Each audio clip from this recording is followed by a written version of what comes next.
Should you rent a house? Is it a waste of money? Today we're talking about the pros and the cons of renting. Check it out. Hey, make sure you check us out at the realestateandchillpodcast.com. Buy your real estate merch now. Real estate merch with swag. A brand for hustlers only. Let's go! Welcome back to the newest episode of the Real Estate and Chill podcast. I'm your host, James Chattery from Cliffco Mortgage, real estate financing guru, helping you out with everything you need with buying a house, buying an investment property, anything you need financing wise, let me know. Kevin Iglesias, associate broker. Kevin sold my home on all social media platforms. Today is a very hot topic, right? We started up a huge debate on Instagram. If you're not following us, make sure you follow us on Instagram at the Real Estate and Chill podcast. Subscribe, hit the like button, hit the notification bell. We're here to give you the information that you need to know. And follow us too. Oh, yeah, 100%. Follow us too. So we started up a huge debate on Instagram, right? Let's run the clips just so we want to know run the clip? Yeah, let's run it. All right, let's run the clip. Few different, Some things. feelings may get hurt hearing this clip. Ryan, let's run this clip. Ready? Straight off what we think. Raw, uncut. Let's go. Yeah, for those of you, especially those of you here in the Northeast, since I know that's where you are, I just need you to know if you're renting, you're homeless. If you're renting, you're technically homeless. You do not own a home. You might call it my apartment, you might call it my house, but you're not on the title or you're not on the deed. So you're homeless. Now, you're not homeless like that homeless person who's sleeping on the bus bench, right? Who's dealt with childhood trauma, physical abuse, drug addiction, etc. You're not homeless like that, but you still are. There's a spectrum of homelessness, and you're on this end of it, and they're on this end of it. And so it's really important for you to, in order to build wealth, it's really important for you to own real estate. So that was Julian's clip. Yeah, so that was episode 78. Let's jump into this episode 77 with Tall Guy Tycoon and hear his thoughts about renting. Run that clip. Let's do it. Should I always get rent or should I always buy a house? But it depends on the situation. I'll tell you, like, you're 24, right? One of your biggest assets is your ability to move, mobility.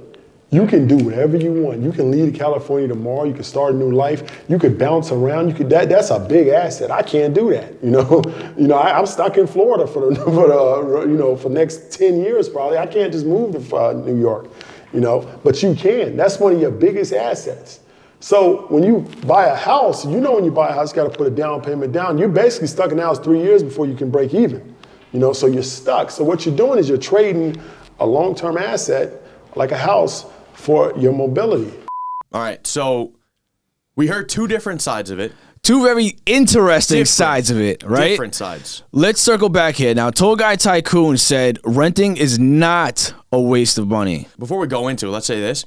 We have utmost respect for them both. 100%. 100%. They're both amazing people. They're doing amazing things. They're doing things that I want to do in the future. I look up to these two guys. 100%. So, that's why we have them on the platform. Exactly. Just because we have an opinion on something doesn't mean that, we want to disrespect them in any way or anything like that. That's not the intent of this video whatsoever. We're just telling you, everyone, our opinion, because everyone's entitled to their own opinion and everyone has a different perception of what they think is true, because what we think could be different than what somebody else thinks. So it's not a matter of that. It's just a matter of this is our opinion. And with you saying that, and I'm glad you brought that up, because when Tall Guy Tycoon said it's not a waste of money, in my mind, I'm like, how the heck is it not? But then when he emphasized on his opinion, I was like, damn, all right, he makes a pretty valid point. So look, the podcast is here for raw and uncut messages, right? We don't censor anybody, any of our guests, anybody that we have on the podcast, we have the utmost respect for. So 100%.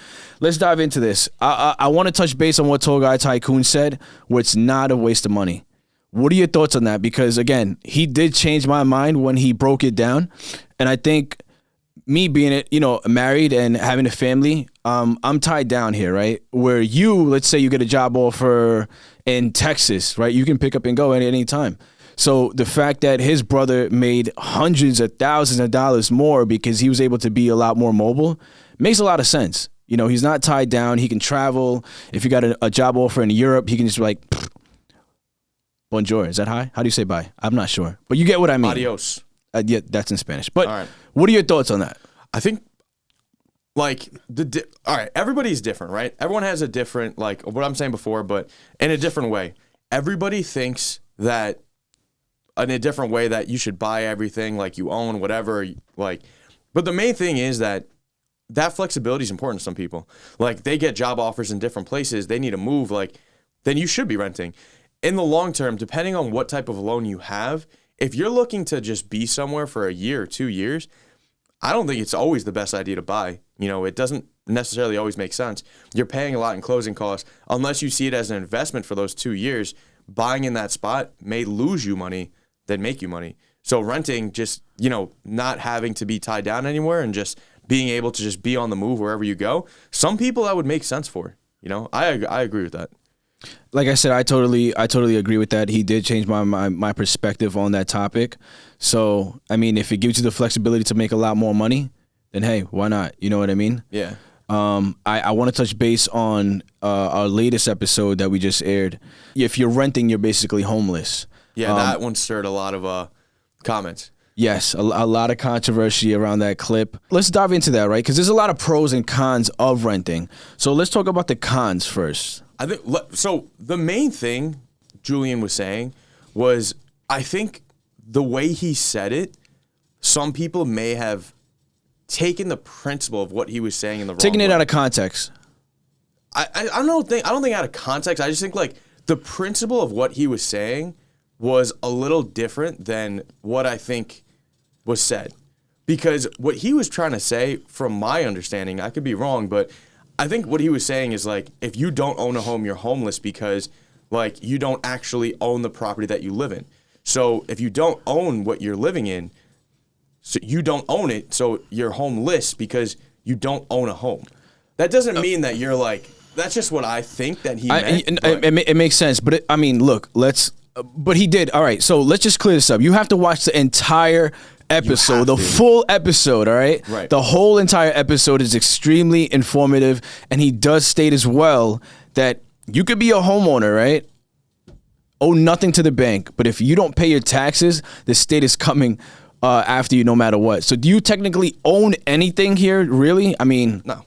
Exactly. So The government owns everything. Really. exactly. So it's like, Yeah, I think it was just like the idea. He's not calling you homeless if you're renting. no, I don't Like, think. I don't. I think it he's was just taken out of. saying it's Some like people a- took it out of context. Yeah, it's like it's a spectrum. Like what are you saying? It's a spectrum. Like I'm not gonna dive so deeply into what he said exactly, but he was saying that everybody should own real estate. Like basically, like they should try to attempt to because it's better than renting. That's what he was like. That's the overall idea. Yeah, I would mean, say. Like I don't think he's like trying to insult anybody or anything like that.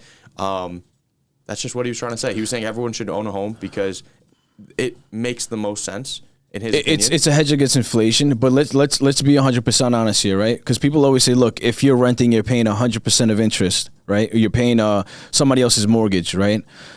When you buy a home, we both know that you're paying for a couple of years towards that interest, right? It's not even doing anything to the principal, barely.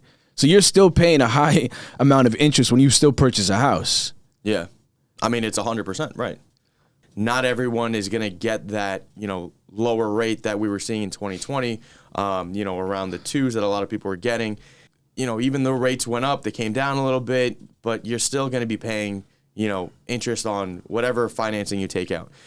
Right now, if you're planning on living somewhere for, I would say, over 5 years, that would make sense for you to buy something.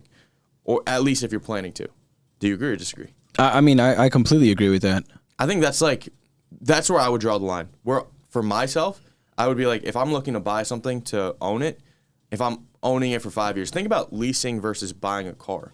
Like if you're planning on leasing a car for a few months or a few 2 years or a year, might not make the most sense to buy it. Might make more sense to have somebody else own the car and you're just paying for it monthly because you're only going to keep it for a certain amount of time. I think it's very similar. I think. Definitely. But let's dive into the cons of renting, right?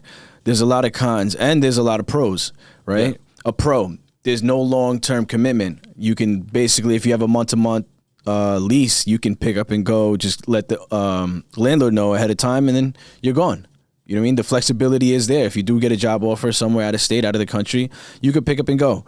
But here's the thing, your rent price is not fixed. That's a con. Right? That's true. Because yesterday's price is not today's price. Correct. Right? I mean, rents have gone up through the roof, bro. Like, What's going on with? So I don't deal with the rental market at all. Obviously, what's been going on with the rent? I mean, I don't really dive too deep into the rental market. I don't do a lot of rentals, but I do keep my eye on the rentals because, I mean, we have rental properties. So, I mean, I have to know the numbers that are in the area, you know, to for the comps and everything like that. In Long Island, would you say the general trend is that it's still going up? Oh, I know 100%. the boroughs, because that's where I invest. But Yeah, 100%. I mean, I could tell you I have a property. There's a property on the next block that's small, not even 1,000 square feet, tiny house, rented out for $29.50. And when you rent a house, I mean, some people don't know, you're paying, you know, the bills are separate. It's not like an apartment with, you know, certain things are included. Everything is separate. So you're paying electricity, water, heat, maintenance, You are et cetera, paying et for cetera. You are paying 100% of that in Long Island. in Long Island. I mean, again, every situation may be a little bit different, but majority, yeah, you're paying for everything. All right. Another pro, I would say, is that you don't have to worry about any of the problems in the house. Like you can call your landlord and just tell him like, yo, this is broken. Like, I need you to fix it. No responsibility that. for maintenance. Yeah, you don't have to worry about it. Yep. Somebody else has to worry about it for you. Hey, make sure you check us out at therealestatechillpodcast.com. Buy your real estate merch now. Real estate merch with swag, a brand for hustlers only. Let's go. Let's dive into that because, all right, I just changed the roof on one of the properties, right? I had to pay close to like $12,000, and I got a really good price on that, discounted everything, plywood, everything down to, you know, everything was changed out. So if you're a renter, you don't have to worry about that, right? Yeah. That falls onto the landlord's hands, where you're not coming out of pocket tens and thousands of dollars to make this adjustment. So that's a huge pro. 100%. Right? Because saves you a lot of money. You know, 50% of Americans don't have $400 emergency fund. Like, they don't even have enough to pay for a $400 payment. Imagine $12,000. Like, some people may not have that in the bank to take care of. Not to say that everyone doesn't, but some people might not. So in that situation, if you don't have an emergency fund or money saved up towards the property, it may not make sense for you. And this is what we were talking about in the last episode with Julian, where a lot of people don't put in mind maintenance, right? Yeah, it's expensive. It is expensive. Nothing is cheap. Everything has gone up. I mean, inflation numbers are still high. Not even for updates to the house, just fixing things. Like around the house. Boilers breaking, like windows like cracking, whatever, foundation problems that are super expensive. Anything, termite damage that you may need, like paying for fines that come in through the house. Like, the amount of expenses, like being a homeowner now, like I see, like the situations that, you know, I've only heard of before. It's not always so smooth. Like, there's things that you always have to, you know, go against. Like, literally, like the smallest things that you may think of are an issue. Like garbage on one side of like the sidewalk could be a fine. Like, they could fine you on anything. And like, you just, like, I mean, this is in Queens, but like, still, you just wouldn't expect it like all the time. Jimmy, I know you have a pet dog. My girlfriend does. Your girlfriend does. All right. But Basically you know mine. what? If she wanted to rent a house where there was a no pet policy, she'd be screwed, Yeah. right? And then when you own the house, you It can doesn't have matter. as many dogs as you want. You have Yeah. a kettle outside if you'd like. I don't know if that's legal. I'm just saying. But, I mean, that's a con, right? Because Yeah. everybody has animals nowadays. Cat, dog. Fish. Rabbits. Okay. So that's a con, right? The pro is that you can have animals in your house. And then usually when you do have a pet, you have to pay a pet security. Unless it's an emotional Support dog. Mhm. That bypasses anything? bypasses. You can't discriminate towards emotional support. I don't even know Pet, because it's not just a dog, all right? You're discriminating towards other animals right now, Jimmy. that. Interesting. Yes. I've I seen didn't know that- people I didn't even know that was the thing, actually. 100%. See, you learn something new every day. Another con, you're at the mercy of your landlord for maintenance, costs, and stability, right? We were just talking about that. So let's say the landlord can't make it there in a week or 2 weeks or whatever the case may be. If you have a leaking roof, you better put some buckets under there, because if you don't want to fix it, you got to wait on your landlord. That's true. So that's Not every single place has like a maintenance person in the no, building. and you got to be careful. Look, renters, if you're signing leases out there, you got to make sure you read that lease fully, because there's a couple of things in there that says, hey, you're responsible for X, X, and X. So you might have some landlords that may put a couple of stipulations in that contract that makes you fully obligated of like everything. Another con I could think of, when you're renting something, you basically have to put down like a down payment. It's not called a down payment, but you basically have to. So let's talk about that. Security deposit, like first month, second month rent. that So you have to put down. it's illegal now to ask for a second month's rent. Oh, so just first. So first month's rent, security, and if there's a broker involved, meaning if it's a real estate company who has a listing of the rental, you're paying 3 months. So let's just say It's $2,000. it's $2,000, That's $2,000, $6,000. $6,000, and a 3.5% down on the purchase. That's literally like a down payment. $6,000. Yeah, I mean a $300,000 like purchase would be what, like 3.5%. That's $10,500. Yeah. So it's That's like half of a down payment. Right exactly. there, which is a lot. I mean, for something. I mean, granted, you would have to pay that anyway, right? I mean, the security deposit you get back, but the first month's rent. Security deposit you get back at But like the other two things, like you don't get that. first month's rent, no, because it goes to rent. The brokerage fee you don't get that because you're paying the brokerage. The brokerage you don't get back. The security deposit you could get back as long as nothing, but you may not get that back. First month rent you're obviously not going to get back. Yeah, security you're guaranteed to get it back if the house is still in the same condition as it was when you rented But it. that's up to.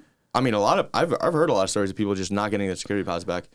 So the landlord has to, and again, it's per lease, but 2 weeks after you move out, they have the full right to inspect that house up and down to make sure the house is in the same condition that you rented it in, meaning no broken glass, no holes in the sheetrock, et cetera, there's no damage. And again, I always tell people, look, when you rent a house, make sure you take pictures of you Yeah, I before was you about to move say. in, right? And make sure you take pictures after of those same photos, right? Yeah. Because you want to have proof and video, right, to protect yourself at all times. So that's a con, right? And you could also get renter's insurance, which would be protecting of you. But that's also not a fee that you always hear of. You got to be protected, like with purchasing. I mean, with renting something, because you never know. What if something happens and you just have to lose your security deposit? I'd rather just pay some insurance, like a few bucks a month. Like I don't know what the going rate is, but I would say reach out to somebody like J.R. Ornstein who can help you with that. Let's talk about a pro. It could be cheaper than owning. Then a monthly payment. Yeah, could be cheaper than owning, but I mean, at the rate that these, I mean, in most cases, like it will be. Like, in Long Island, like let's be real, like it will be, because you don't have to pay taxes, monthly taxes. You don't have to pay homeowners insurance monthly. You don't have to pay for that stuff. So in most cases, it will be. But what's the opportunity cost of that? Like that's also another side of it. and let's touch back. His message was like basically, if you don't own anything, you're homeless. If you're renting, right, like I said, you're at the mercy of the landlord, right? So let's say he decides to say, hey, I want to sell my house in a week or a month, etc. You have to gotta be find, out. you have to Oh my find gosh, something I've heard else. some very unfortunate stories. But how many people are we dealing with buyer-wise that are saying, oh, yeah, I have to buy a house now From you. because... It was yeah, a deal 100%. from you that you sent me before. Yeah, but that has happened to a lot of people, you know? Do you know exactly what I'm talking about? We won't I go into have- specifics. no, but I don't, but- it was a situation where the client spent a lot of money on the house because they were trying to do a rent to own, but they never spoke to a banker or anything like before they even met me or you. So like they didn't even know if they qualified. Oh, yeah. So yeah. they spent a bunch of money, and then the landlord wanted to sell. What can they do? So here's a major tip. If you're renting a house, do not do any improvements spend money to on the that house. home. You do not own that house. Doesn't matter how long you've been there. You could be there for 5 years, 7 years, 8 years, 10 years. Do not make any improvements. Don't do Because it. when you go to move, if the seller ever wants to sell, you're not getting a dime back. You made those improvements out of your own pocket because you wanted to, right? Because you were living there. If the house is not yours, do not make any major improvements. That's what the landlord is there for, the property owner. And one more thing, going back to our previous point about like the down payment, everything like that. Also, another thing is, even though you don't own the property that you're renting, you still have to pay for furniture, like all of that Furniture's stuff. expensive. So, It is, and you yeah. have to pay like kind of like a similar thing to get into a house, obviously. But it's you gotta pay a lot of the stuff that you would have had to pay. I just paid like almost $4,000 for a couch, bro. Furniture is expensive. Jeez, you gotta go to IKEA. Thing you're breaking like a he's too bougie freaking. for that. He doesn't. No, want I'm that. not. No, What do I'm you mean not. IKEA breaks easily. No, they don't. IKEA has amazing stuff. Are we sponsored by IKEA? I don't think so. Cut me and check and I'll say Yeah, some. f- you IKEA. Yo. All right, let's talk about JP Morgan, right? Is partnering up with Haven Realty Capital to buy $1 billion of real estate. And that's mostly single family homes. I'm not surprised. That does not shock me whatsoever. I mean, we've seen these kinds of things happening. But here's the thing, though. There's all this fear-mongering going on in the news, right? Don't buy a home. Don't buy a home. You know, everything about their interest rates are being too high, et cetera, et cetera. But look at what everybody else is doing. Look what the bigger banks are doing. They're buying real estate on the back end. It's like that fear-mongering. If I tell you, hey, don't do this, but I'm doing it on the back end. Of course. I mean, the rich stay rich, the poor stay poor. People are going to tell you one thing and do another. Like, look at the news. They're telling you, oh, rates are so high. Oh, mortgage applications are low. I'll say this. I have no problem saying this. I've never been busier. Like, as a mortgage lender, I've never been busier like before. Like, this is the busiest time I've ever had because a lot of people are buying right now. Like, the shortage of houses, a shortage of whatever. Like, yes, there's a shortage of houses still. There's enough buyers that are buying these houses right now. And don't listen to the news for everything. Do your own research. Here's the thing, too. Look, it says they're going to spend $1 billion to develop build-to-rent single-family houses across the country, according to their announcement on November 15th. The duo plans to seed their investment with up to $415 million in equity, right? They're going to start doing this in Atlanta first. Atlanta's a hot spot right now. It is. It's definitely a hot spot. One of my spot. good friends lives in Atlanta. He's been telling me, like, it's just been going like crazy. Shout out to Corey Wellington.